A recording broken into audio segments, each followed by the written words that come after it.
नबी करीम सल्लल्लाहु अलैहि वसल्लम की हम सीरत देखें तो 23 साल आपका जो दावती दौर है, आपने हर किस्म की मुश्किलात का सामना किया।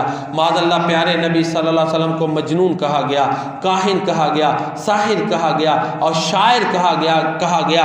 प्यारे नबी सल्लल्लाहु अलैहि वसल्लम की हर लिहाज से किरदार कुशी की गई। लेकिन फिर अल्लाह ने जब कह दिया इन्ना शानिअका हुवल अबतर व रफ़अना लका ज़िक्रक, नबी हमने आपका जिक्र बुलंद किया, आपके दुश्मन ही बेनामो निशान हो जाएंगे।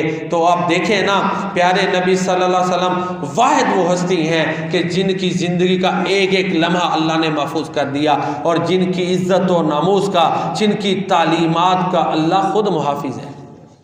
मेरे प्यारे नबी सल्लल्लाहु अलैहि वसल्लम की ज़ात का भी अल्लाह ताला खुद मुहाफिज है। आपका जिस्म पाक अपने रोज़ा मुबारक, कब्र मुबारक में महफूज है। हम दुरूद सलाम पढ़ते हैं, फरिश्ते आप तक पहुंचाते हैं। कब्र मुबारक में भी आपका मकाम नबियों से, शहीदों से, सिद्दीकों से सबसे आला है।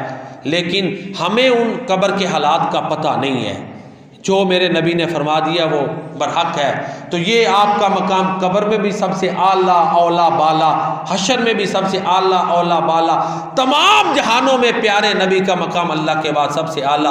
हर इब्तिदा से पहले, हर इंतहा के बाद ज़ाते नबी बुलंद है, ज़ाते खुदा के बाद। तो हमने तबलीग और दावत ये देखनी है कि नबी अंबियाए किराम ने इसको कैसे किया और कुरान करीम में जो मज़कूर है उनको अपना जो है वो उसवा बनाए। इसीलिए अल्लाह ताला ने कुरान करीम में जिक्र किया है ना।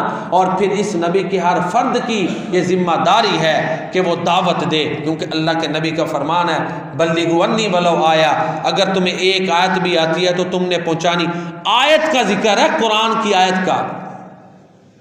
और एक हदीस है, आपने फरमाया अल्लाह उस बंदे को तरोताज़ा रखे जो हमसे कोई बात सुने और आगे पहुंचा दे। हदीस का जिक्र है, लिहाजा कुरानी आयत आगे पहुंचाई, अल्लाह के नबी का फरमान, ये हमारे लिए काफ़ी है। इनके होते हुए अब दूसरी चीज़ों की ज़रूरत वो पीछे चली जाती है।